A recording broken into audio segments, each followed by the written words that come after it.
Lecture du Saint-Coran dans l'enceinte des locaux du district sanitaire de Tiassalé. Nous sommes à la célébration de la 68e édition de la Journée mondiale de la lèpre dans ce chef-lieu de département de la région de l'Agnébi-Tiassa. Une initiative de la direction départementale de la santé en collaboration avec les élus, cadres et autorités administratives de la commune. Objectif, marquer leur solidarité à l'égard de ces lépreux venus des différents villages et les sensibiliser afin d'éradiquer la lèpre du département. C'est une maladie qu'ils n'ont pas souhaitée. C'est une maladie aujourd'hui qu'on guérit. Les médicaments sont gratuits. Donc on profite de cette journée-là pour sensibiliser tous les malades pour qu'ils soient diagnostiqués tôt. Dès qu'il y a une tache qui est non sensible, qui est sur leur peau, on demande qu'ils viennent parce que ici, il y a un service de lèpre qui peut rapidement diagnostiquer et empêcher qu'il y ait les mutilations. Cette célébration a été marquée par des prières, des dons de vivres et non-vivres, ainsi que des numéraires à chacun des malades. Une marque d'affection et de compassion. C'est un moment de compassion, d'une certaine mesure, c'est un moment aussi d'expression de notre cœur à leur égard, pour qu'ils sentent que nous sommes à leur côté et que nous ne les oublions pas dans la lutte contre la maladie qui les ronge. Nous sommes à vos côtés, nous sommes engagés à faire en sorte que les petits bienfaits qui sont faits pour nos personnes malades de cette maladie ne sont pas perdus. Une action saluée également par le préfet de département Vakaba Koné qui invite les malades à suivre strictement les recommandations du personnel soignant. Le district sanitaire enregistre 20 malades, 18 nouveaux cas et 2 anciens malades, tous mis sous traitement.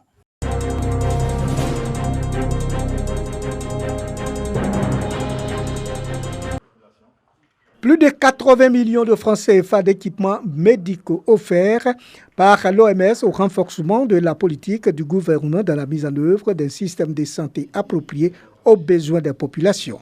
Ce don se situe dans le cadre de la lutte contre le Covid-19 dans la région de Bouaké. Nous sommes venus justement traduire cet engagement des partenaires en faisant un don spécifique au CHU de Bouaké qui est composé d'un certain nombre d'équipements qui vont permettre aux malades, où qu'ils soient, qu'ils puissent avoir des soins de qualité, notamment pour la réanimation et une prise en charge adéquate. Les dons de l'OMS au CHU de Bouaké sont composés de respirateurs, d'oxymètres, de cartons de javel, de gel hydroalcoolique, de masques chirurgicaux et d'autres matériels médicaux. Les bénéficiaires du don ont salué l'action de solidarité de l'OMS à l'endroit de la population. Pour le directeur régional de la santé, ces équipements vont permettre la réussite de la décentralisation de la prise en charge des malades du Covid-19. Ce matériel est le bienvenu pour nous aider au niveau des régions pour la décentralisation. Monsieur le ministre me charge de vous dire merci pour cette belle initiative de l'OMS. Le dispositif de lutte mis en place fonctionne bien jusqu'à ce jour et permet d'assurer une assistance médicale efficace qui couvre la région de Bouaké.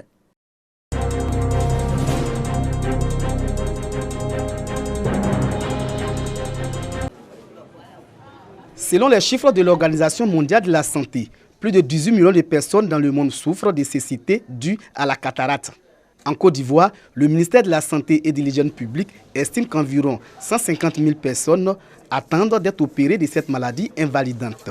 La cataracte est une maladie de l'œil qui entraîne l'opacité progressive du cristallin, entraînant à terme la cécité partielle ou totale. La cataracte peut se guérir à travers une intervention chirurgicale, une action qui reste beaucoup coûteuse pour les familles à revenus modestes.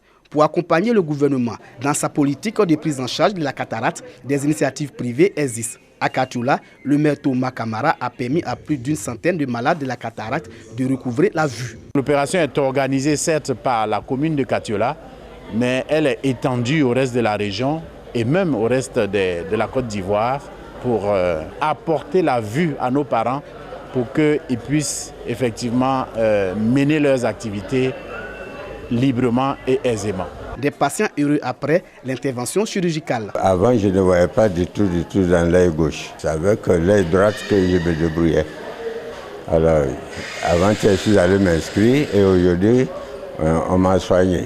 Vraiment, l'opération s'est bien passée. Mes remerciements vont à l'endroit de monsieur le maire. À Katiola, la campagne de dépistage et de soins de la cataracte est à sa 4e édition. Le maire Thomas Camara compte pérenniser cette action sociale pour le bien-être des populations.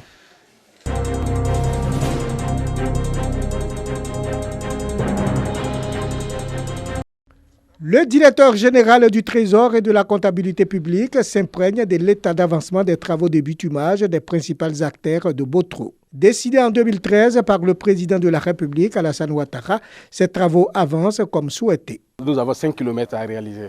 Nous avons fini pratiquement 1 km complètement. Nous avons attaqué un autre kilomètre en assainissement. Des travaux qui changent positivement le visage de la ville de Botro. Mais attention, il faut en prendre grand soin. Je dis merci au président de la République parce que grâce à lui, on a eu notre goudron. C'est pour nous une grande fierté d'avoir le goudron ici à Botro. On demande pardon aux parents aussi de ne pas verser les ordures dans le caniveau. Pour le directeur général du Trésor et de la comptabilité publique, il est utile d'encourager le président afin de renforcer ses actions de développement en faveur de Botro. Depuis 2013, le président de la République, son Excellence Alassane Ouattara, a promis de bitumer 5 km de voirie dans Botro. Les 5 km de bitume sont en train d'être achevés. Donc c'est un sentiment de satisfaction personnelle, mais pour la population aussi. Le maire, qui a entendu le cri de cœur des populations de Clémé-Kouakoukro, s'est engagé à reprofiler la voie menant au village sur une distance de 3,5 km. Les difficultés étaient telles que les véhicules avaient du mal à faire leur entrée dans le village et nos mamans n'arrivaient pas à évacuer leurs marchandises. Là, c'était un problème. Pour nous, le travail que nous sommes en train de faire concourt au développement de nos villages, au développement de notre sous-préfecture et au développement du département. Clémé-Kouakoukro, peuplé de plus de 1000 âmes, n'est pas électrifié. Une seule pompe à motricité humaine ravitaille la population en eau. Préoccupation majeure de la population.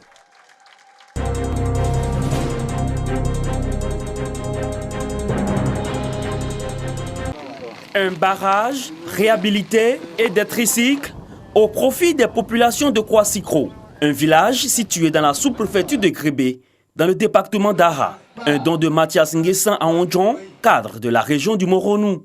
Pour lui, l'initiative vise à créer de meilleures conditions de vie aux populations de cette localité. Ce projet a vu le jour grâce à un jeune frère qui m'a demandé de leur venir en aide par rapport à ce barrage. Et Dieu merci, je peux avoir les moyens pour venir réhabiliter.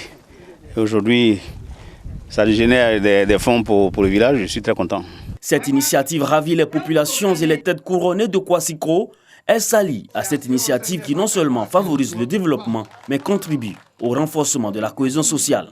Pendant la période électorale, il y a eu quelques remous ici. Il n'y a pas eu de mort d'homme. Il y a eu quelques matériels qui ont été gâtés. Il fallait venir les sensibiliser, les amener à comprendre que la paix n'a pas de prix. Nous remercions le Seigneur de nous avoir permis ce jour de rencontrer toute la population, la chefferie, les jeunes, les femmes, afin de s'entendre sur l'essentiel. Et l'essentiel pour nous, c'est le développement de tout l'Aïouanou, c'est la cohésion des fils et filles, c'est tout ce qui concourt au bien-être de la population de la tribu Aïoua. Grâce à ces matériels et aux barrages réhabilités, estimés à 50 millions de francs CFA, les populations de Kouassikro pourront exercer des activités génératrices de revenus comme la pisciculture. Pour sauvegarder ce acquis, les populations sont invitées à cultiver le vivre ensemble et s'unir pour le développement de Kouassikro.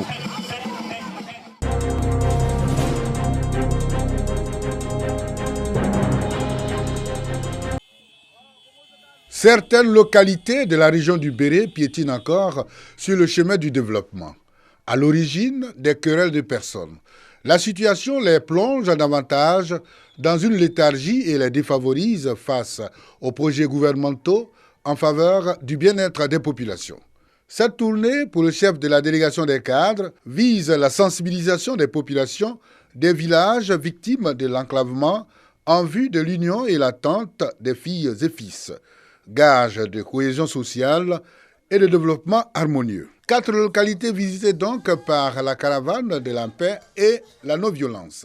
Guélédian, Mouessola, Soukourala et Sungasso.